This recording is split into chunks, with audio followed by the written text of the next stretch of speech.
Good morning, students. Today, let us discuss about microscopic understanding of various states of matter. You see, even though the various form of the matter, such as that the lower class we are studying the various form of the matter. What is that? Solid, liquid, gas. Sorry, okay. Solid, liquid, gas. Okay, so the we breathe are familiar in the day to day life for the past several thousand of years. The microscope understanding of the solid, liquids and gases was established only in the 20th century. When that established matters, 20th century. The universe, everything is made up of atoms. The universe everything is made up of atoms. If so, the same material exist in the three states. For example, water exit in the three forms: solid, example of ice; liquid, example of water; and gaseous, example of stream. Okay, so the one item is here going the three states. Interestingly, ice, water and stream are made up of the same types of the molecules: two hydrogen atoms and one oxygen. Okay, form a water molecule. The physics help us to explore the beauty of nature at the microscope level. The distance between the atoms or molecules determine whether it exits the solid, liquid or gaseous state. Okay, so now you see that solid, that solids, the molecules are all the molecules or atoms are tightly packed. Okay, in the solid, molecules or atoms tightly packed. Okay, so next you see that atoms get bond together through various types of bonding due to the interaction between the atoms. The atom interactions between the atoms, they position themselves at the particular interatomic distance. This position of atom is bound the condition.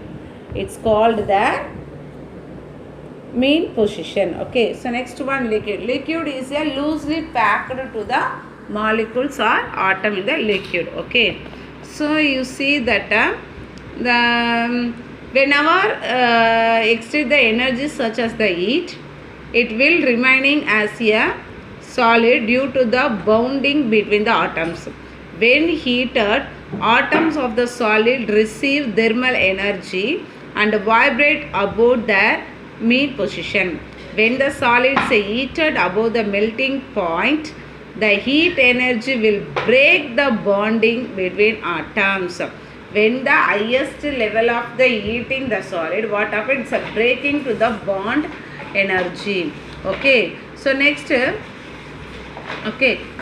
evenly the atom receive enough energy and wander around. Here also the intermolecular force are important. So here having to the intermolecular force.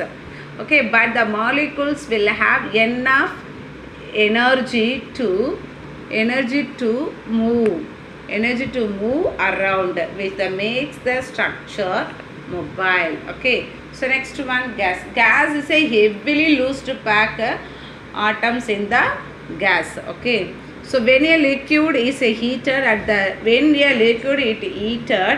the constant pressure to its a boiling point, whenever it's coming to the boiling point, it's reduced, the pressure is reduced, a constant temperature will be converted to the gas. This process of a liquid changing to the gas is called the evaporation. Okay, it's called to the evaporation. Next topic is, you see that elastic behavior material.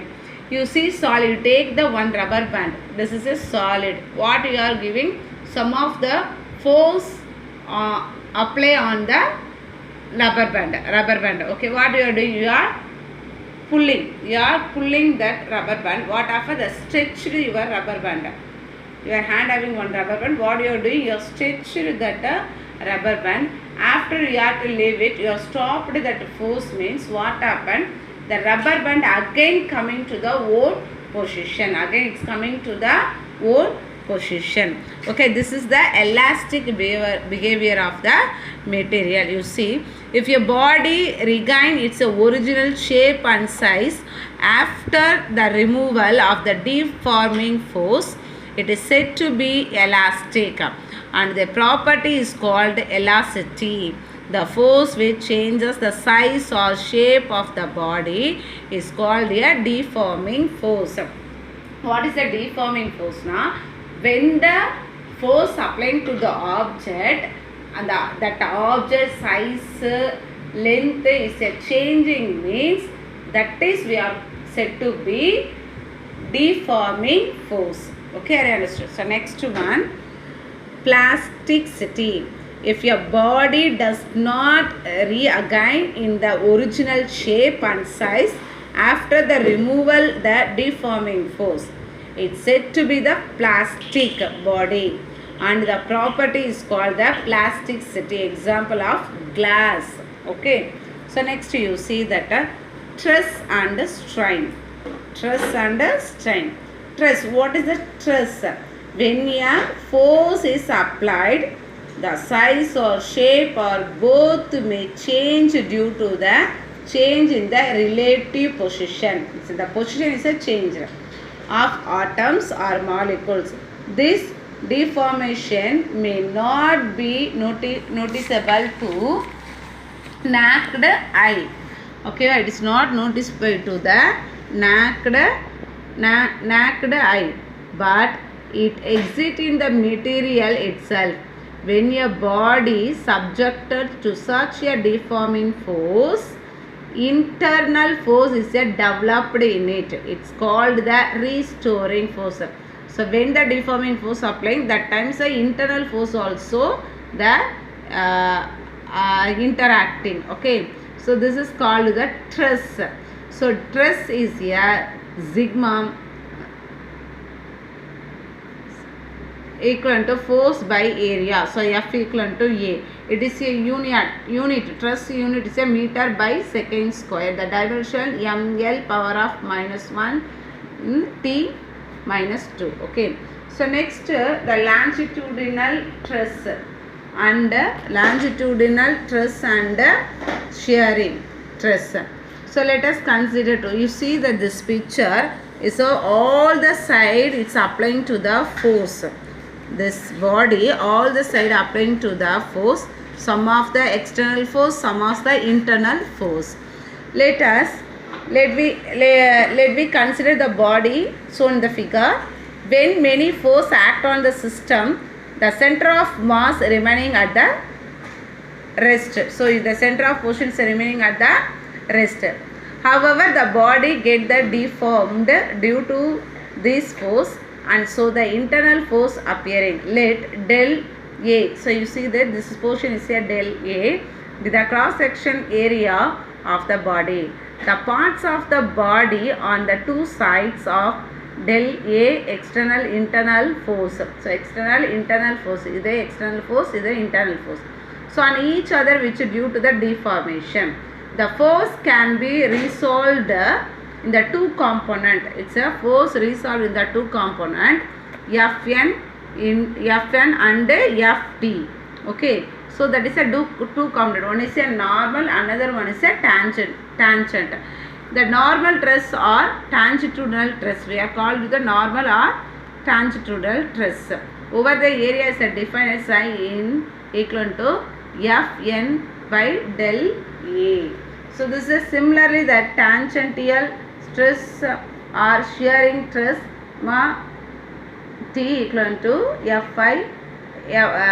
Ft by del A. So this is a longitudinal stress, can be classified into the two types. The longitudinal stress we are classified in the two types. One is a tensile stress. tensile stress. Another one is a compressive stress. What is the tensile stress? The internal force on the two sides of a del A. So the del A internal force is here apply on the two sides. It's a pull each other. So it is stretched by the equal. So here having stretched to the equal and opposite force. This is said to be the longitudinal stress. Is called the tensile stress. So next one, compressive stress. You see the compressive stress. When the force act on the body sides of a del A, the cross section of a del A, push அப்படினா push பண்ணும். So del A is pushed by equal and opposite force at the two ends. So the push, the two ends என்னது push ஆகுது. So the two ends push. It's a equal and opposite. In this case, the del A is said to be under compressing. So then the longitudinal stress is called the compressive stress. Okay. So next one, you see the volume stress. This happens when your body is acted by the force everywhere on the surface, such the force at any point in the normal to the surface, and the magnitude of force on the small surface area is proportional to the area. For instance, when solid immersed in a fluid, the pressure at the location the solid is P. The force of any area del A is F equivalent to pressure del A. So where the F is perpendicular to the area. Appo force per unit called volume stress. So we are called it the volume stress. F by A. Okay. So next you see a strain. Strain measure how much an object is stretched or deforming when the force is applied. What is that? How much stretched or deforming the force is applied the object. Okay. The strain, that is a stress. That is a strain. Sorry, that is a strain. Strain deals with a fractional change in the size of the object. Fractional change in the size of the object. In the words, the strain measure the degree of the deformation. The strain measure to the degree of the deformation of. So as in the example, so one dimensional, consider the rod of the length L which stretches a new length del L. So strain equivalent to change in the size divided by original size. Appa del L by L. So dimensional quantity as no unit. So the strain is no unit. So strain is classified in three types. One is a longitudinal, and then shearing and volume strain. So longitudinal, when a rod of length L pulled by the equal or opposite pulled by equal and opposite force, the longitudinal strain is defined as eta 1 equivalent to del L by L. Okay, original length divided by increasing of the length divided by original length. The longitudinal strain can be classified into two. One is a tensile strain, another one is a compressive strain. Tensile strain is the length is increased. The length is increased. It's a natural length. Natural length increase aachuna, it is known as the tensile.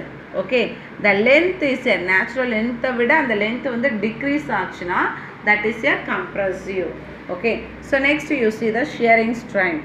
Consider a cuboid. Okay, this cuboid. Let assume that the body remaining in the translation under rotational equilibrium. Let apply the tangential force F along AD such that the cuboid forms shown in the figure. You see that. So answer is eta S equal to A dash by B A.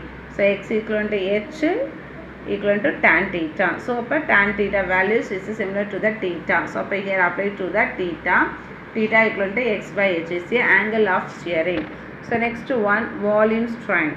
If the body is subjected to the volume stress, the volume will change. Let V be the original volume of the body before the stress and V plus del V. To be the change the volume due to the stress, the volume strain will measure the fractional change the volume. So the volume strain equal to del V by way. Okay, I hope you are understood. Next class we see.